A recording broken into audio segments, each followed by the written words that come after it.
Hey, and welcome to map 17 of TNT Evilution. This is processing area, and we're going to grab the shotgun there at the start because it'll make fighting all these imps and enemies inside here a bit easier.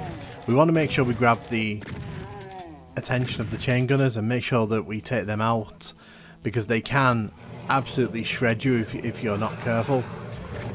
As we come into this door here, you can see there's a bunch of enemies in that central courtyard area there who will probably gladly take shots at me. Careful. So you can see in the centre there's a blue armour. So that's there to kind of tease you. You can get it by running over the lip at the side there and running on top of it. It sort of drops down for you, so you can grab that fairly easily if you want to. Personally, I like to leave it there because this level isn't that difficult. As we head up the steps here, we can take down the two chain gunners here. Probably the most interesting thing about this level is the way that you get to the secret outside in the courtyard. But we'll talk about that in a second as we head down here. There's like a little counter here with enemies behind it. I mean, kind of like a little corner shop there. There's a little trap here with chain gunners that opens up. You have to be careful for that because if they wander up behind you, they can cause a lot of damage. To get inside, you just hit here and you see you can wander inside. I don't want to grab that health because just in case we end up needing it. But you can see there's a whole bunch of enemies out in this little courtyard area here with the trees. So you can see there's a lift that we can activate. We'll do that in a little bit. I just want to get rid of all these enemies. Excuse me. So you just got to be a bit careful when you're shooting because obviously, oh hello, you were trying to sneak around there. You can see this level makes good use of height because like there's a lot of climbing, a lot of falling. We can't go into the blue door there, but we did just wake a bunch of enemies up outside. If you run down those steps there, you can run onto the lip and then into the central bit there where the blue armor is. So it's going to be very careful here because I don't want to get snuck up on by the chain gunners. They can do that. Oh wow, speaking of sneaking up, you really thought you were doing something there, didn't you? So yeah, because there's a ton of windows in this level, it's very easy for the Pain Elemental and the Kako Demons to follow you through the level, so you've got to make sure you get rid of them quickly. If we go into the secret there, we can grab the super shotgun. That's going to make some of the upcoming encounters a bit easier. You can see there the yellow door. You can also hear all the roars of the pinkies. So interestingly, this is one of those levels where if you hit the computer panels there, it actually lowers the secrets and lowers the supercharge there. You have to hit both sides if you want to get both the secrets, otherwise, you know, the supercharge won't come down. You also have to be a bit quick because it's not exactly, you know, super easy to dart down there. So as we make our way down here, you can actually see there's some bony boys here blocking the yellow door from this side. Luckily we picked up the yellow key because it was in that room with the computers. You can also see there's a bunch of barrels here, so we're just going to sort of take out the enemies here without actually going into the room. So you can see that blue key in the middle on that platform. You can actually soft lock yourself onto that if you don't hit the switch in this room here, which is just behind us, because it doesn't lower the path, it doesn't raise the pathway to get to it, so you can actually lock yourself in the middle there because there's no other way to actually get back up, so be careful for that. So you can see there that raises up.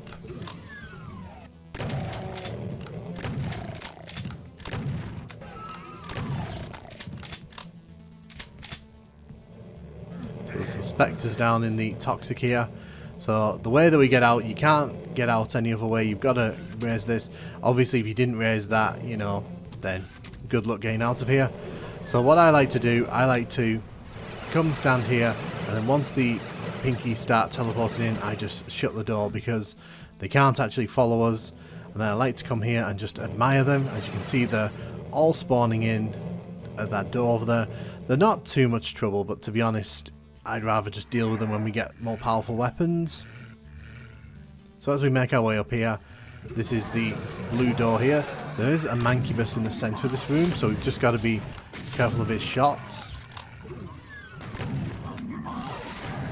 This level isn't visually stunning, but I have to say, I do kind of appreciate the attempts to make these rooms a bit interesting with the use of windows and such, because you're always looking down on something and enemies can always shoot at you, so you're never 100% safe in a lot of these spaces. Like here, for example, these enemies are all spawning in, so it's entirely possible to get shot at unless you're really careful. As you can see, there's an archvile that's come through there. That's one of the main reasons you'll want to grab an invulnerability.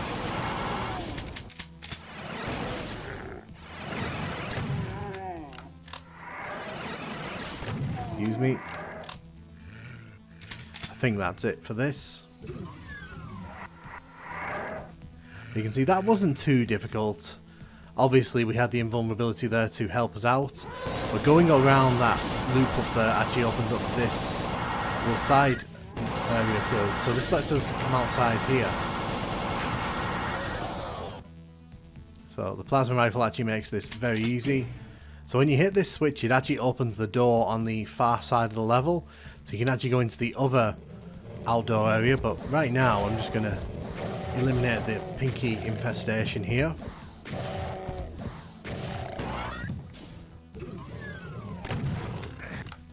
Ow.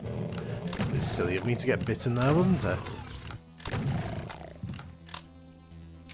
Again, there's nothing like super visually striking about this level, but I do kind of appreciate it, like in the sense that, you know, it's not the most boring looking level. So you can see down there, when you look down, you can't actually jump over it. You actually have to come in from the side. I think we can go out here now. Yes, we can. So when we hit that switch in the other area, it allows us to come out here and grab a BFG.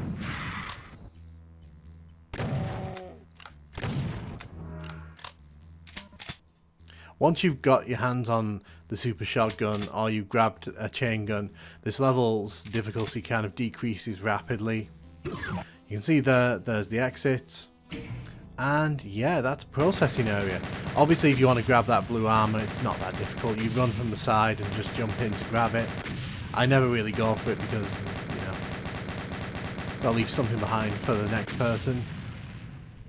But yeah, processing area is a fine level. It's another one of those TNT levels that's not awful, it's not brilliant, it just sits in the middle and it's fairly forgettable, to be honest, but at the same time it's not boring to play because there's a lot to go hunting for, and there's a lot of nice little secret areas that you can kind of see early on, and they kind of tease you to keep looking around, so this level does have that going for it.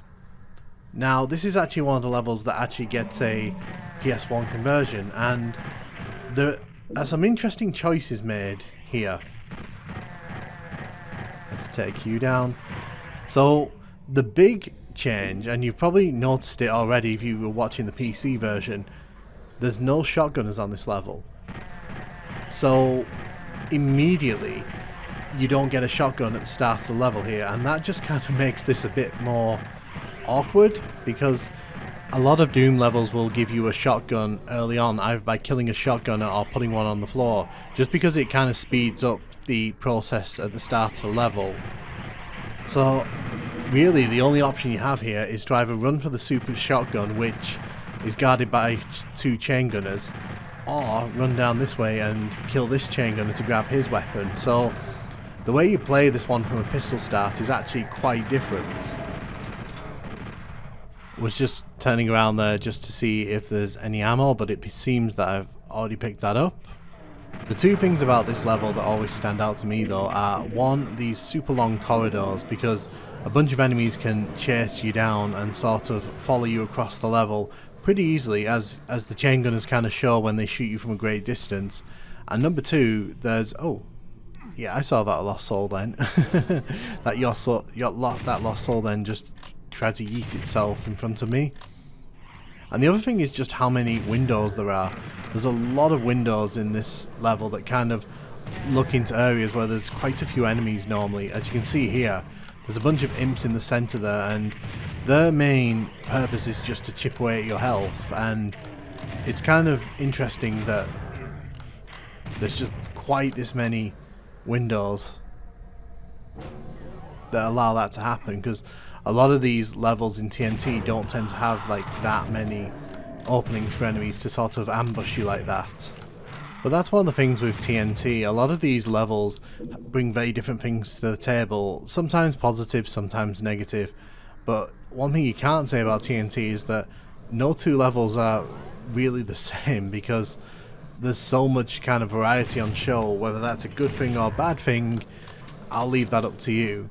So as we head up here, the two chain gunners are still here. But they have changed the texture used here to kind of indicate the secrets. Bunch of ammo up here. So I am going to try and get this secret. Ugh.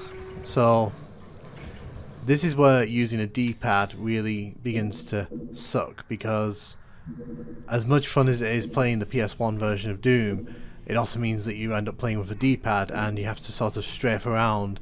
So puzzles like this, which require you to be a bit speedy to get like the supercharge here, become a bit more difficult because the D-pad does not give you the accuracy that you probably want.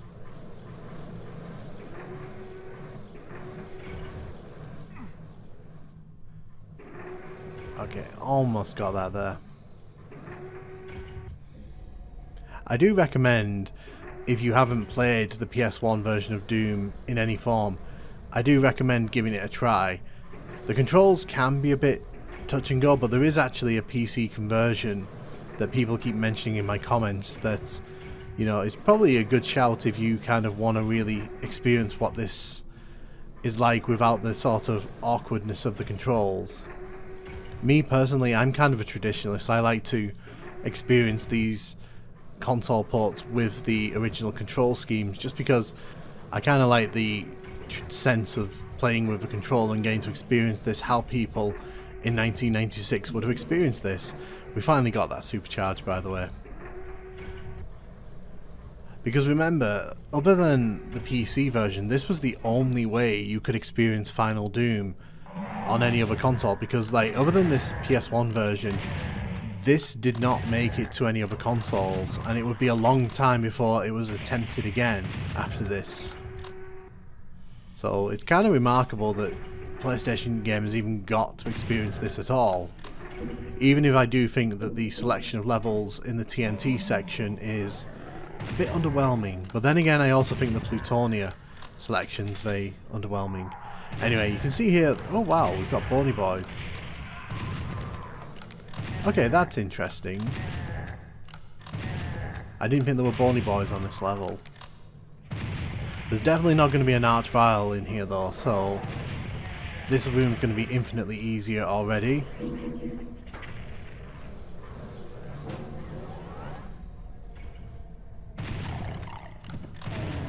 You can see the spectres are still down there. They've thrown a Nightmare Spectre in there just for the giggles.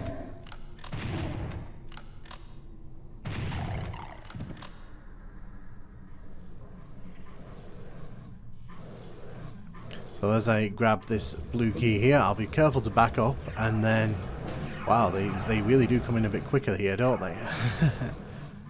So once again, we're going to just walk around here, and we're just going to make sure they're all spawning in as expected. I think that imp's been following us for the last few minutes.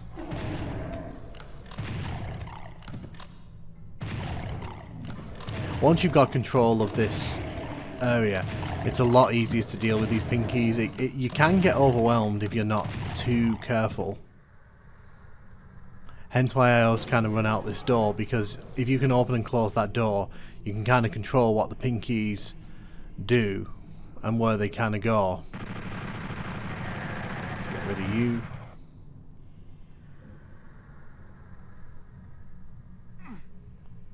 So as we head up top here, we kind of already know that there's not going to be an arch-vile in here.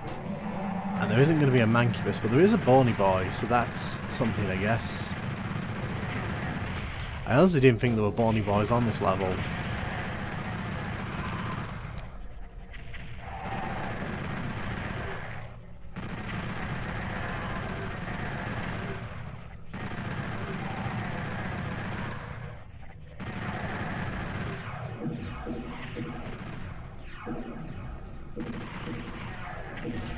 So you can see the trap here is very much the same, although there are a lot more imps and chain gunners here than there were in the PC version, so just going to be careful here with the plasma and just take them all out. I'm not expecting anything too exciting to come through this teleporter. This is a nice little trap. I can imagine this has caught more than one person off guard, because by the time you grab the red key they already start spawning in, so...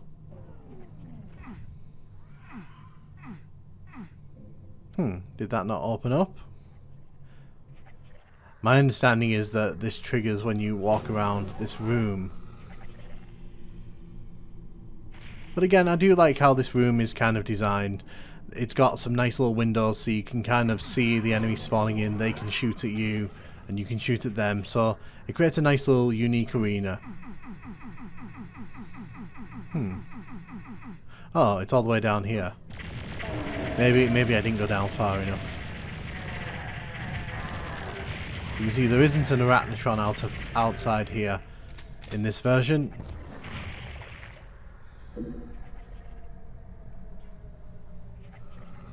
This is probably the most forgettable part of this level, to be honest, because you don't really get to see this little courtyard area much, and when you go out there there's really nothing except that switch and the rocket launcher.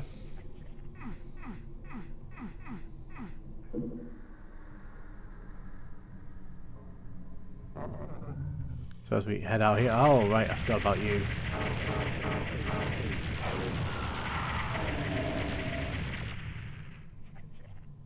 As said, I'd love to talk to a developer of this version just to kind of ask why, like, the shotgunners were removed but the Pain Elementals with the Lost Souls spawning in and the Bony Boys were left in. I'd love to know that. So we get the BFG here. We've already cleared out the level though, so there's really not that much left for us to do here other than leave the level. Overall, I don't hate this one. In fact, I'm actually low-key probably a bit of a fan of this one, because it's not super difficult as long as you kind of keep control of what you're doing. It's well designed, there's some nice secrets in it, and there's quite a few nice encounters and a few traps thrown in as well. So yeah, I think that overall I do kind of like this one, even if I don't think it excels compared to some of the better levels in TNT and Plutonia. But what do you guys think of this one? Do you like processing area? Let me know in the comments.